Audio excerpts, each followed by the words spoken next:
I am Chelsea. A few weeks ago, my father, who had been battling illness, passed away. Regret lingers within me as I wish I could have shared with him the joy of meeting his grandchildren. These thoughts escaped my lips, accompanied by a heavy sigh. I got married 5 years ago at the age of 25, and during the ceremony, my father and I made a pact. I promised to inform him first when I got pregnant. Sadly, that promise remained unfulfilled. My only regret about my father centers around this unkept promise. His illness had been discovered a year ago, and since then, I devoted myself to doing everything I could for him. Regular visits to my parents' home and the hospital with my mother became a routine. I increased the frequency of phone calls and video chats, exhaustively exploring every avenue to support him. Despite my efforts, a lingering doubt persists. Could I have done more? As I mull over these thoughts, my mother, sitting beside me, reassures me. You did well, Chelsea. Your father would be satisfied. Just then, my sister Portia returns, accompanied by the family lawyer. The mid-40s man hands me his business card, introducing himself as Samuel, the attorney. My mother guides Samuel to a seat, and as soon as he settles in, my sister blurts out, I heard from this lawyer that Dad left quite an inheritance. I quickly clarify, it's not all for you, Portia. Her expression sours, and we exchange glares. Our strained relationship, exacerbated by my sister's distant attitude since our father's illness was discovered, hangs heavily in the room. I try to address the tension, stating, I may have said it wrong, worried about him, but you don't have to be so stubborn. She retorts, I'm not being stubborn. I live in the city. It's not easy to come to the countryside. Our argument reveals deeper issues, and the lawyer intervenes, urging us to calm down. Apologies are exchanged, but the lawyer redirects the focus, stating, as I mentioned on the phone, I have your father's will.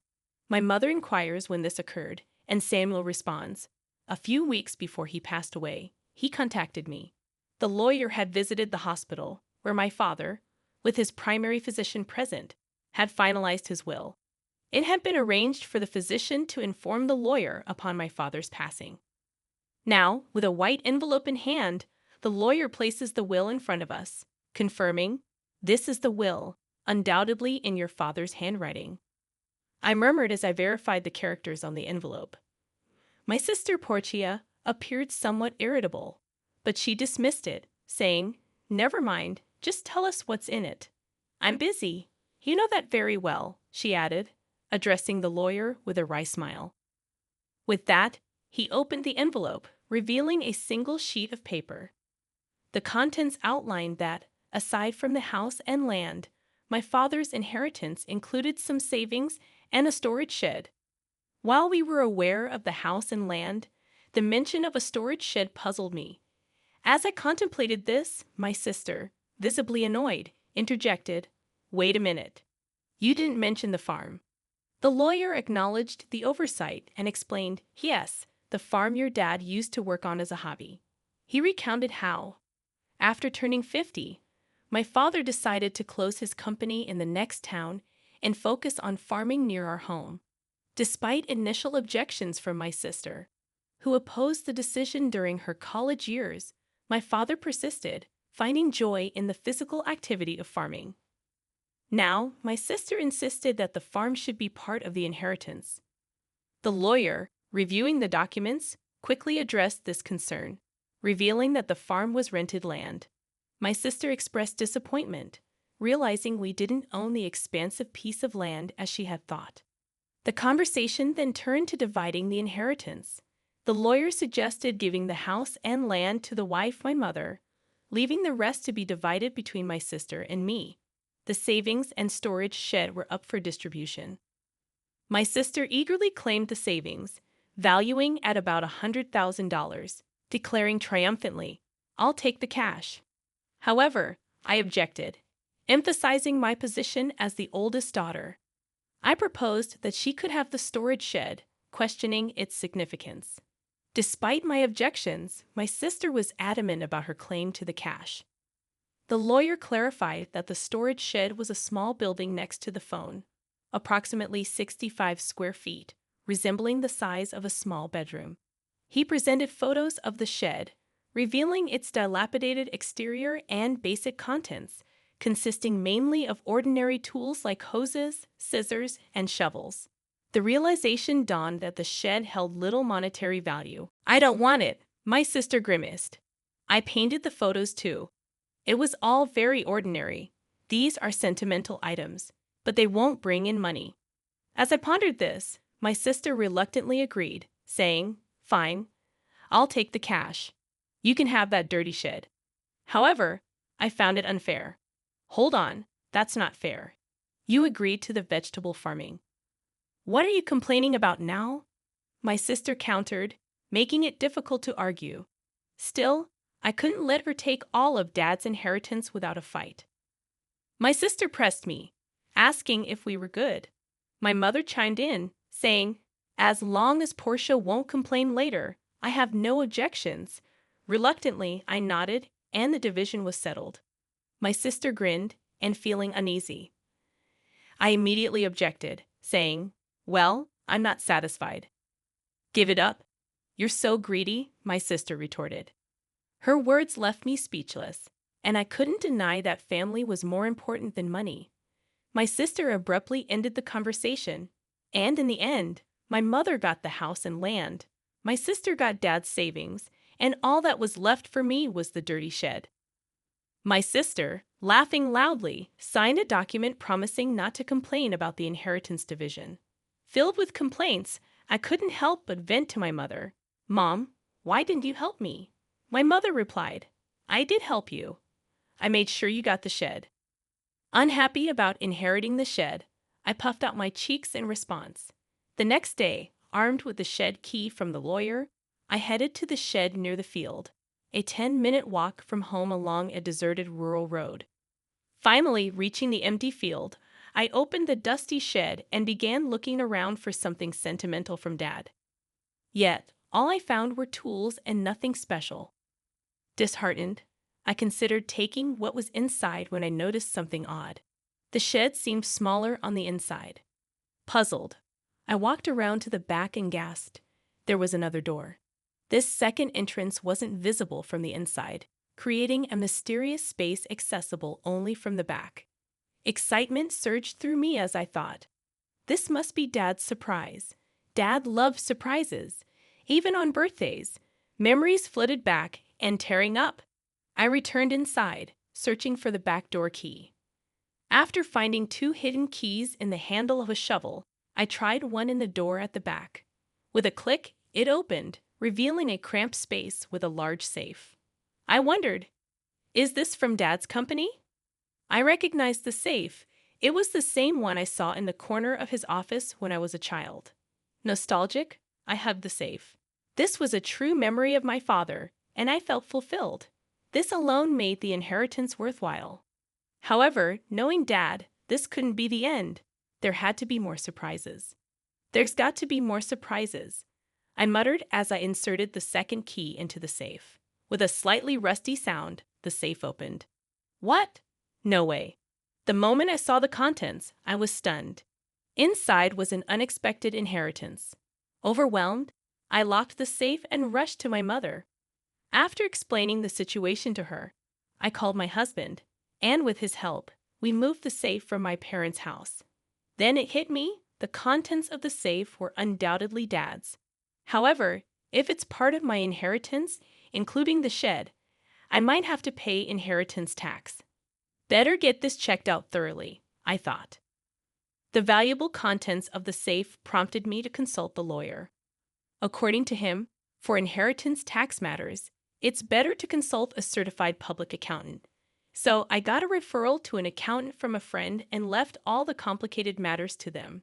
The year passed in this way, and just when I thought things had finally settled down, my sister showed up near my home. "What brings you here all of a sudden?" I asked. "Well, I had some business at our parents' house, so I stopped by, yeah, something like that," my sister replied, her behavior appearing strange. No matter how you looked at it, even if my home was close to our parents', it was still a 20-minute drive. We weren't the kind of sisters who would casually visit, especially after the tension of our dad's inheritance. I couldn't shake off my suspicion as I looked at her. My sister, acting a bit nervous, asked, "Can I come in?" "Sure, but what's the matter?" I inquired. "I have something to talk about," my sister said, forcing a smile. Reluctantly, I let her into the house. After serving some coffee, she started to fidget, and then began to speak. "So, did you win the lottery or something?" she asked. "What? No, I didn't," I replied. "Then did your husband get a bonus?" she questioned, puzzled. "I never buy lottery tickets because I'm not interested. My husband, who's a salaried worker, does get a holiday bonus, but it's not that time of year," I explained. Confused, I asked her directly, "Hey, what are you talking about?" Suddenly, my sister got angry. "What are you making fun of me?" "No. What are you talking about?" she snapped. "Money. Money, you have it, don't you? Money." My sister spoke excitedly. It was a story from a few days ago. Living in the city, my sister had run into our aunt by chance, and the woman started the conversation like this. "I know how hard it's been for you since you lost your father. Are you doing okay?" "Yes, well, I visited him many times when he was sick. Thank you. But you must be relieved, right? Getting such a big thank you gift." "Thank you gift?" "Yes, your sister sent me a $500 gift card as a thank you for visiting him." What caught my sister's attention was the gift card. Hearing that I had sent it, she was convinced I had come into some extra money. "You got a windfall, didn't you? Just admit it." My sister interrogated me. "Ah, that's what this is about," I sighed. My sister didn't like my attitude and yelled, "What's with that attitude? Are you mocking me?" "No, it was a thank you gift." "So, where'd you get the money for it?" "That's what I want to know." "From the inheritance, remember?" I replied. "So I sent thank you gifts to relatives who had helped us," I began, and upon hearing this, my sister frowned. "All you got was that dirty shed," she remarked. "Yes, that's true, but you can't sell that for money." However, there was a safe inside it, and that's where the real inheritance was. A safe, a real inheritance? I carefully explained to her about the watches in the safe, all valuable items collected by my father as a hobby during his lifetime. However, I didn't know their exact value. On the other hand, the remaining savings were about $100,000. Considering he was a business owner who could retire early, that amount seemed small, leading me to think he might have invested a lot in those watches. "If they're valuable, you'll have to pay inheritance tax," my mother had said after seeing the contents of the safe. "What should I do, Mom?" When I asked, my mother thought for a moment and advised, "Things like this always come out. You should declare it properly." "How?" "Well, let's ask that lawyer we spoke to recently." So I consulted the lawyer again, and I was told that if you inherit valuables, the inheritance tax is determined by their value. At that time, I was also told that a certified public accountant could handle it for me. As a result, it was found that the watches alone were worth at least $500,000. With watches this valuable, you'll have to pay inheritance tax. How should I pay it? I asked. The lawyer suggested, how about keeping the ones you're emotionally attached to and selling the rest? Certainly, it didn't make sense to me, who didn't know the value, to hold on to such expensive watches. I'd rather someone who understands their worth have them. With that thought, I sold some of the watches, used the money from the sale to pay the inheritance tax, and sent thank you gifts to the relatives who had helped us. Those thank you gifts were the gift cards my sister was talking about. By the way, what I kept were items like the pocket watch my father often wore. I showed my sister the pocket watch as I told her this story. This one isn't expensive, but it holds the most memories for me. However, my sister frowned upon hearing my story. "What? You don't have any left?" she questioned. "No, there are still some in the safe." "Where's the safe?" I explained. "It's at Mom's. The safe is too big for this house. It's the one Dad used at his company." My sister looked away, seeming deep in thought. I felt uneasy seeing her like this, but right after that, she stood up and said, "I'm leaving." now that I know where the money came from, and left. Considering how money-minded my sister is, I thought she might demand some of the money from the watch sales. I was relieved she left without making a fuss. However, in my relief, I forgot the unease I had felt earlier. My sister isn't that understanding, and I had forgotten that. I was reminded of this late that night when I got a call from my mother. "Chelsea, it's urgent. Come over right away." "What happened, Mom?" "It's just really bad," my mother said, frantic and unclear. My husband and I rushed to my mother's house, and as we approached, we noticed something strange. The area around my parents' house was lit up in red. "What's going on?" The reason became clear as we got closer. Several police cars were parked outside my parents' house. I navigated through the crowd and called out to my mother. "What happened, Mom?" According to her, it was after 9 p.m., and feeling tired, she had gone to bed already. Soon after, she heard strange noises, sounds like someone searching for something coming from beyond the door. "Oh, it's a burglar," my mother instantly thought. However, she was the only one in the house, feeling helpless. She decided to escape through the window. Looking back, she saw the light of a flashlight moving inside the house. This is definitely a burglar, she was convinced. Running to the neighbor's house, she urgently said, "Help. There's a burglar." Hearing this, the neighbor immediately came out. They too saw the swinging light my mother was pointing at and called the police, thinking it was a burglar. However, it wasn't a burglar at all.